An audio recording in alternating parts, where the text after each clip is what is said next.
కూడా ఒక్క రోజు కూడా నిజమైన ఉద్యమం చేయని వాళ్ళు చంద్రబాబు గారైనా జగన్మోహన్ రెడ్డి గారైనా.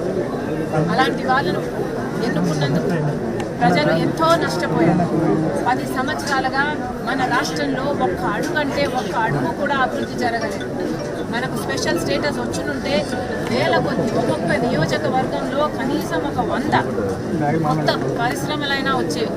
కానీ ఉన్న పరిశ్రమలు కూడా మూతపడి ఈరోజు బిడ్డలకు ఉద్యోగాలు లేకుండా అటు గవర్నమెంట్ పరంగా అయినా ప్రైవేట్ పరంగానైనా ఉద్యోగాలు లేకుండా అసలు అతి దీన పరిస్థితిలో దయనీయమైన పరిస్థితిలో ఈరోజు మన రాష్ట్రం ఉంది అంటే అభివృద్ధికే నోచుకోలేదు అంటే ఈరోజు దానికి కారణం ఒకవైపు చంద్రబాబు గారు అయితే ఇంకొక వైపు ముఖ్యమంత్రి జగన్మోహన్ రెడ్డి గారు. ఇలా ఉండగా రాష్ట్ర ప్రజలందరినీ కాంగ్రెస్ పార్టీ కోరుతుంది, ఆలోచన చేయండి. మనకు స్పెషల్ స్టేటస్ వస్తేనే మన రాష్ట్రం బాగుపడుతుంది. పోలవరం రావాలి, మనకు రాజధాని కట్టుకోవాలి, కడపలో స్టీల్ ఫ్యాక్టరీ రావాలి, ఇలాంటి ఏ ఒక్కటి రావాలన్నా కాంగ్రెస్ పార్టీ రావాలి. కాబట్టి మనస్ఫూర్తిగా కాంగ్రెస్ పార్టీని ఆశీర్వదించాలని, అవకాశం ఇవ్వాలని కాంగ్రెస్ పార్టీ తరఫున కాంగ్రెస్ పార్టీ అధ్యక్షురాలుగా నేను కోరుకుంటున్నాను. నాతో పాటు ఇంతమంది కాంగ్రెస్ పార్టీ నాయకులు కూడా కోరుకుంటున్నారు. విషయాలన్నీ పక్కన పెడితే ఈరోజు కాంగ్రెస్ పార్టీ తరఫున కడప ఎంపీ అభ్యర్థిగా నేను రాజశేఖర రెడ్డి బిడ్డను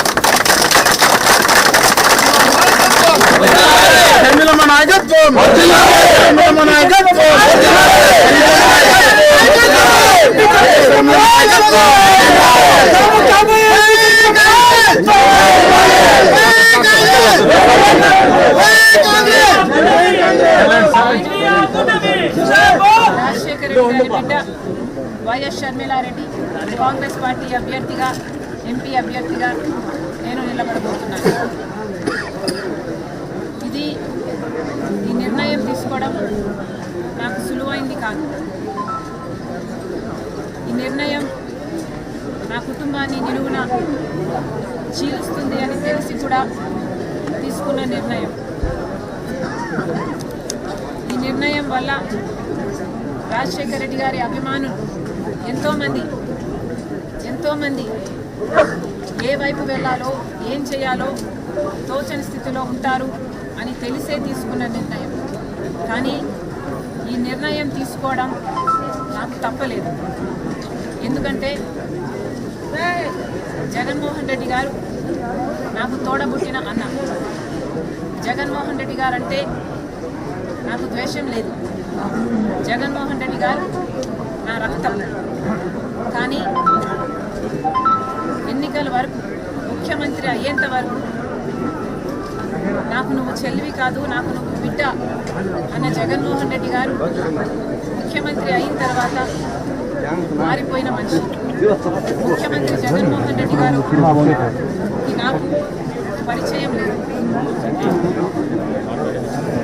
ముఖ్యమంత్రి జగన్మోహన్ రెడ్డి గారు నా అనుకున్న వాళ్ళందరినీ నాశనం చేశాడు.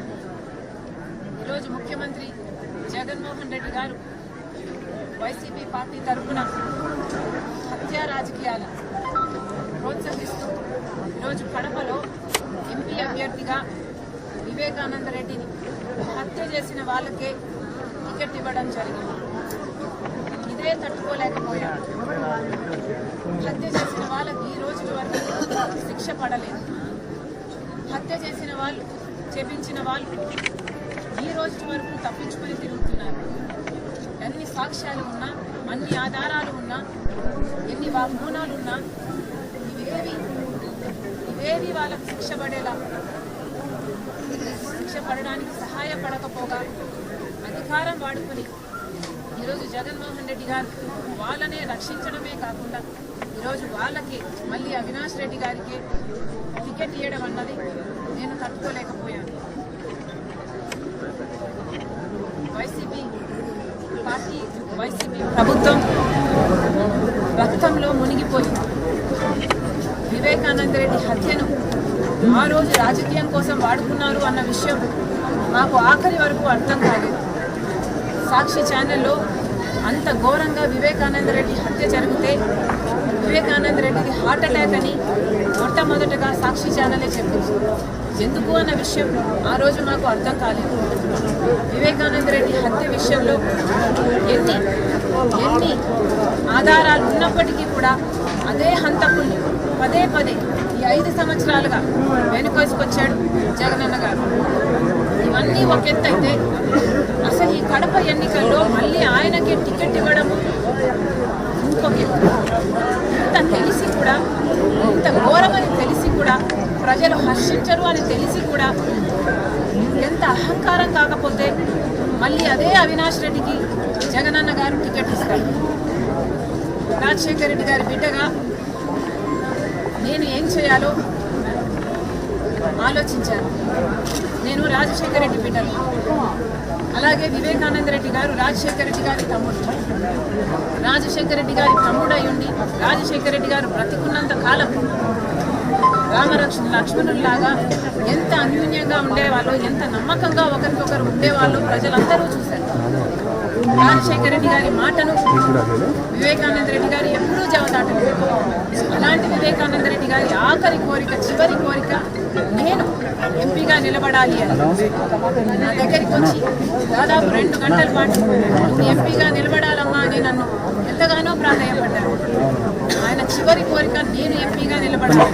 కానీ ఆ రోజు నాకు అర్థం కాలేదు, ఎందుకు నన్ను ఇంతగా ప్రలోభ పెడుతున్నారు, ఎందుకు నన్ను ఇంతగా నిలబడి అడుగుతున్నారు.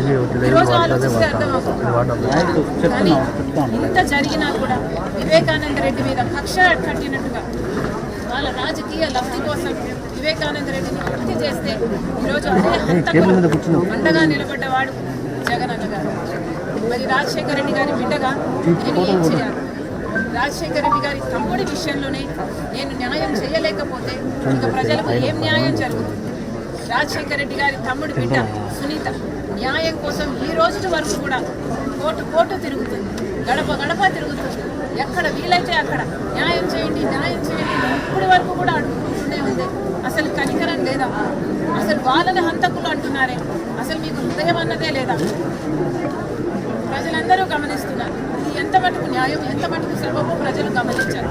ఈరోజు నేను ఎంపీగా నిలబడడానికి కారణం అటు వైసీపీ పార్టీ, జగనన్న గారు అవినాష్ రెడ్డిని ఎంపీగా నిలబెట్టారు కాబట్టి, ఇది అన్యాయం కాబట్టి, ఇది హత్య రాజకీయాలు మేము విరుద్ధం కాబట్టి, ఒక హంతకుడు హత్య చేపించిన వాళ్ళు మళ్ళీ చట్ట సభల్లోకి వెళ్ళకూడదు అన్న నిర్ణయం తీసుకుని ఈరోజు నేను రాజశేఖర రెడ్డి బిడ్డను కడప ఎంపీగా నిలబడడం జరుగుతుంది. ప్రజలందరూ ఆలోచించాలి. రాజశేఖర రెడ్డి గారి కొడుకయ్యుండి రాజశేఖర రెడ్డి గారి ఆశయాలను నిలబెడతానని చెప్పిన జగనన్న గారు ఒక్క అవకాశం ఇవ్వండి అన్నారు. ప్రజలు నమ్మారు, ఒక్క అవకాశం ఇచ్చారు జగనన్నకి. రాజన్న రాజ్యం తెస్తానన్న జగనన్న గారు రాక్షస రాజ్యం తీసుకొచ్చారు. ఒక్క అవకాశం ఇవ్వండి, నేను స్పెషల్ స్టేటస్ తీసుకొస్తాను అని చెప్పాడు జగనన్న గారు. ఆయన స్వప్రయోజనాల కోసం స్పెషల్ స్టేటస్ బీజేపీ పార్టీకి తాకట్టు పెట్టేశారు. ఒక్క అవకాశం ఇవ్వండి, నేను పోలవరం కడతాను అన్నాడు. కానీ బీజేపీ పార్టీతో కుమ్మక్కయ్యారు, బీజేపీ పార్టీతో బానిసగా మారారు, బీజేపీ పార్టీకి సేవలు చేశారు, వాళ్ళ ప్రతి బిల్లును సపోర్ట్ చేశారు. ఆఖరికి మణిపూర్ విషయంలో కూడా బీజేపీని వ్యతిరేకించలేదు.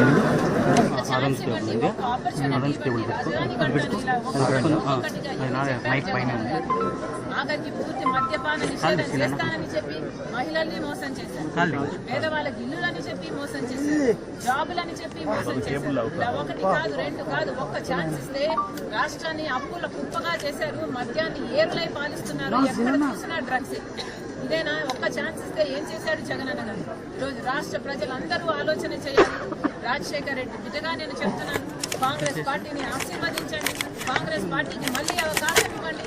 ఏ కాంగ్రెస్ పార్టీలో అయితే రాజశేఖర రెడ్డి గారు ఎన్ని అద్భుతమైన పథకాలు, ఉపాధి హామీ పథకమైన, రుణమాఫీ అయినా, ఇలా ఫీజు రీయింబర్స్మెంట్ అయినా, 40 లక్షల మందికి పేదవాళ్ళకి ఇల్లులు కట్టడం అయినా, ఇవన్నీ జలయజ్ఞమైన రాజశేఖర రెడ్డి గారు చేసింది కాంగ్రెస్ పార్టీ సహకారం వల్లనే.